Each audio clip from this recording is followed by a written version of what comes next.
Hi everybody, Matt Haase here, Occupational Therapist with Virginian Rehab and Wellness Services. I wanted to reach out today and give you all some tips and tricks on promoting healthy, functional hands. So often we neglect our hands. We don't take the time to care for them. We use our hands to interact with everything around us to complete all of our everyday activities, yet we don't do the little things to make sure our hands stay safe, happy, healthy, and functional. So often we go to the gym, we exercise our arms, our legs, our lungs, our heart, even our brain with brain games and challenging activities. It's just as important to make sure we keep strong, healthy hands so that we can continue to do the things we need and want to do every day. Today I'm going to show you a few tips and tricks on my go-to exercises for promoting healthy, functional hands so that we maintain our mobility, strength, coordination, function, and prevent any onset of pain that may impact our abilities to do the things we need and want to do every day. So stay tuned. So my first couple of go-to exercises involve putty. Putty is a great tool to strengthen grip and pinch strength. This putty in particular I buy at Amazon. It's very cheap and affordable, but it has built-in resistance for a little added strengthening benefit. I always recommend what you do on one hand, we also want to do on the other for equal outcomes. I have a series of exercises I do with this putty, beginning with just gross grip strengthening. You're going to squeeze that putty into a nice tight fist. Once you do that, you're going to need to re-manipulate it. Get it back into a ball. And do this. Set a timer for 3 to 5 minutes, just working here. As you progress through this exercise, you may feel some fatigue in your hands. That means your hands are getting stronger and working. Once we've done a lot of working in the hand, what I like to do is roll that putty out, make more of a log shape with it. Next, we're gonna move into the pinch strengthening exercises. Our first one is lateral pinch strengthening. This is what the type of pinch you would use for a clothespin, for a key, or some other small device. You're gonna rest the putty on the side of your index finger and take the pad of your thumb and push down on it. And all I'm going to do here is work along the length of this log, giving nice, good squeezes to work on that pinch strength. Again, you can do this by time for 3 to 5 minutes on each hand, or you can go by repetition, maybe do 20 to 30 repetitions.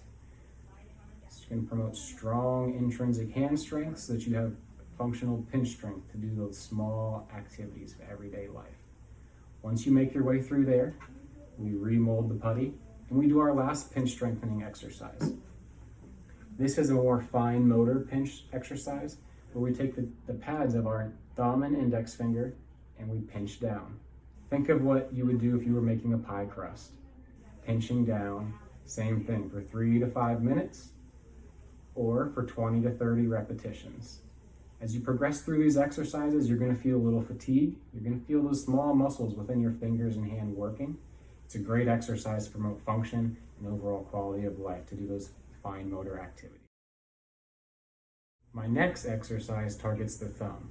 Our thumbs are overworked and overstressed in everyday life in this era of technology. From texting, gaming, and manual work, it's not uncommon to feel some discomfort in our thumbs at the end of the day.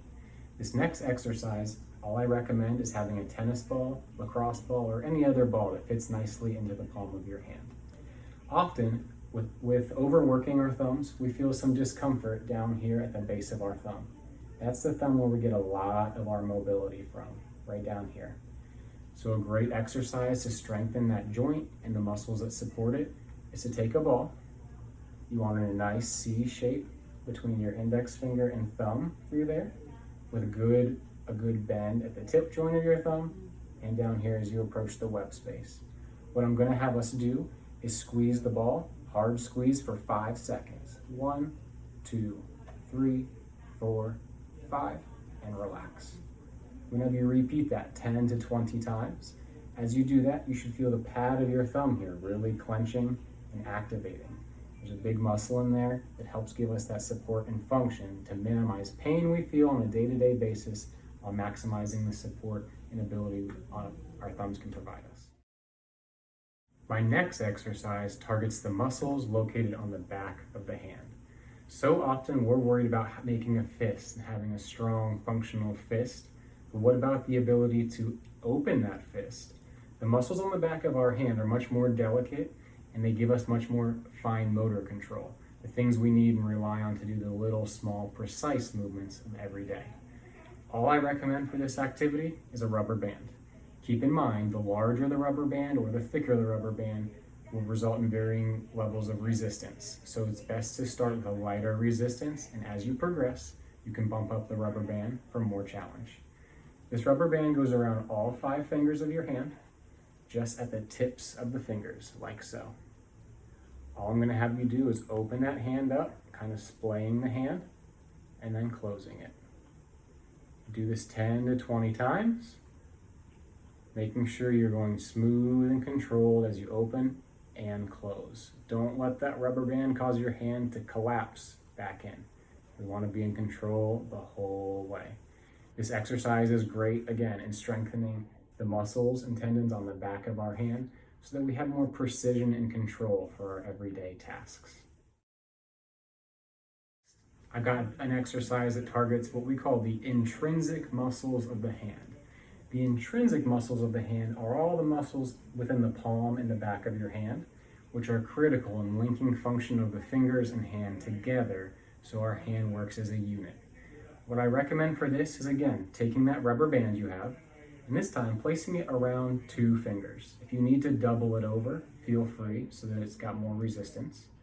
And what you're gonna do is separate both fingers apart and back together. Complete 10 to 20 repetitions of this between each set of fingers. So once I complete my desired amount on these 2 fingers, I'm going to switch that band over to the next 2 fingers.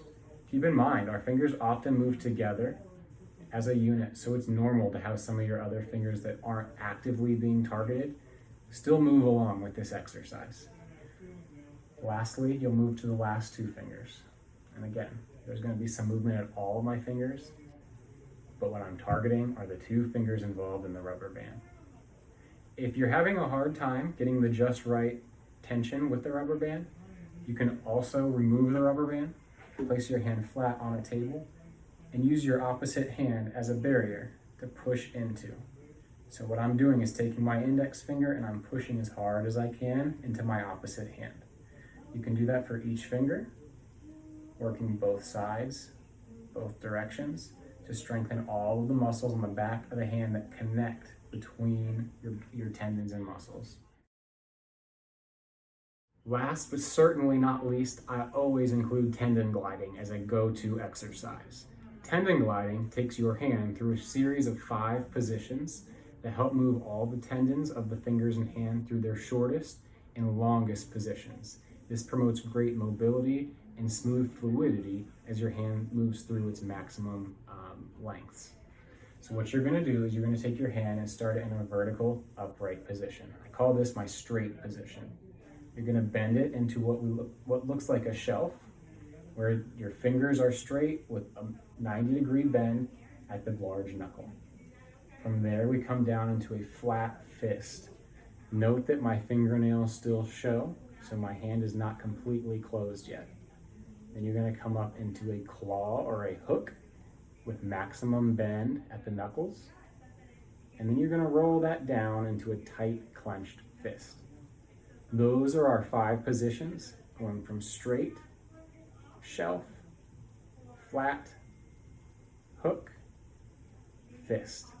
This is a great exercise to do if you're driving, if you're going out for a walk. It's a very mindless exercise. Do it to promote great mobility of the hands and keep those hands happy, healthy, and functioning for many years to come. So occupational therapists are experts at doing more with less. I just gave you all a very comprehensive hand exercise program with a rubber band, ball, and some putty. If you do that program a few times a week, it's going to go a long way in promoting function and longevity with your hands. We're so reliant on our hands to complete our everyday activities, we owe it to them to take care of them. If you or a loved one are having any difficulties of anything in the shoulder, elbow, wrist, hand, or fingers, don't hesitate to call Virginian Rehab and Wellness today, and we'd be happy to do an evaluation and create a personalized approach to addressing your needs and getting you back to doing the things you need and want to do.